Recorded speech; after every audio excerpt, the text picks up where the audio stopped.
What's up everyone, welcome back to a brand new video. So today I'm going to be giving my review for Death of a Unicorn. So I got to see the film last night, I got to see it early, thank you Cineworld Unlimited.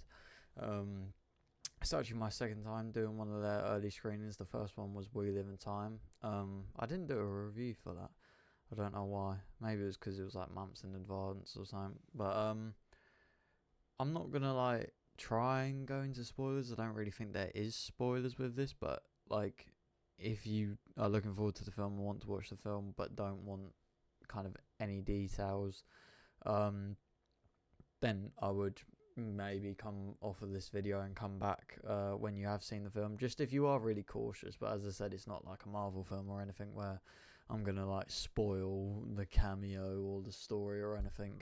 Um, so yeah, with that out of the way, I'll give my score. I gave it an 8 out of 10. I think like a 7.8, but I don't know. I gave it an 8 out of 10. It I went into it thinking that I would give it like a 3.5, like a 7 max. Um, but it's just really fun and it's wild and it's crazy and it's the perfect film to just turn your brain off to and just have fun. Um, it's really well paced. I didn't think there was nothing in it that didn't need to be. Um, it kind of the story and everything flowed really well. It didn't waste any time. It didn't give a whole kind of unicorns were born at the birth of at the start of time or anything like that. It was like unicorns are real. Get used to it, sort of thing. Um, and that I like, and I like when movies do just kind of don't hold back. They're like, this is what we want you to believe, whether you believe it or not. That's up to you, but this is the film we've made, sort of thing. Um, yeah, I thought it was funny. Will Poulter is hilarious and really I haven't I don't think I've seen an awful lot of his stuff. I have seen he's in The Revenant. Um, I'm going blank. I haven't seen Guardians 3 yet. I really need to see that. Um, but I really like him. I'm looking forward to Warfare that he's in. That's coming out in a couple of weeks, 2 weeks, I think. Joseph Quinn's in that as well. Um, yeah, I thought he was really good. His comedic timing. There's a scene. You see it in the trailer actually, but there's in the context of the film, there's a scene where him and his mum are sitting behind this wall as the unicorn's going past, and he just goes, and that probably looks weird, but yeah, I thought that was really funny. Yeah, just the way he delivers lines, there's this whole thing with them going out to hunt the unicorns, and he's like, oh no, I can't because Griff didn't find my bow, and then later on in the film he's like, oh, Griff did find my bow, no, I feel bad. And that, I thought that was really funny. um Whilst on the topic of Griff, I think Griff was the best character in the film. Justice for Griff. Well, not justice. He comes out alive, but I really liked Griff. I thought he was hilarious when they were trying to decide who is going to go out to the gate. Um, his whole kind of thing of they said all these years of service and we've never asked anything of you, and he's like, you have. I thought that was really funny. Yeah, Paul Rudd's character's a bit of an arse at the start. Yeah, he's kind of very about building the relationship with the rich, arsey people and not his daughter. Um, so yeah, it's a bit of a weird role to see Paul Rudd in. He's usually kind of the funny and likable character in films. But part of acting, I think part of a good actor, I think, is trying to diverse yourself and show that you're capable and doing other roles, and not just kind of being stuck in a mold. So yeah, I thought he was alright. It was just a bit weird seeing him like that. Jenna Ortega is really good.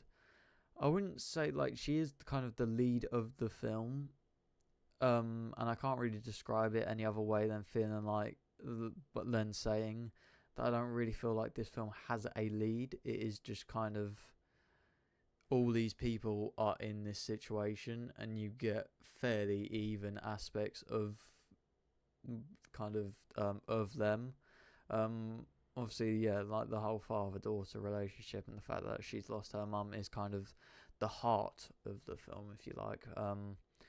But yeah, I didn't feel like she kind of overly stood out. But she was really good in her acting. I'm not trying to take anything away from her performance or anything. I just think, yeah, it wasn't like main leading actress sort of thing.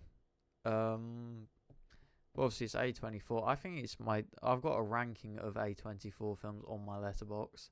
I'm not an overly fan of their like style. I kind of and I'll say that purely because of my ratings of their films. Like, I saw the TV Glow, I really didn't like. Love Lies Bleeding, I didn't like. I thought Pearl was pretty good, but Maxine and X didn't really do it for me. But anyway, yeah, so like my ranking of A24 films now goes this, Baby Girl, Heretic, A Different Man, and Iron Claw, I think. Iron Claw is purely at the bottom. I think Iron Claw is a really good film, and many people probably think it is better than the other three that I mentioned that I have above it. I just found Iron Claw to be really kind of, I don't know, almost like taxing emotionally. It's not like a film. I feel like now I've kind of watched it, I don't really want to revisit it. So yeah, like I appreciate Iron Claw for being good. I just don't necessarily like on Letterboxd. I didn't say I liked it. I just gave it a 4-star.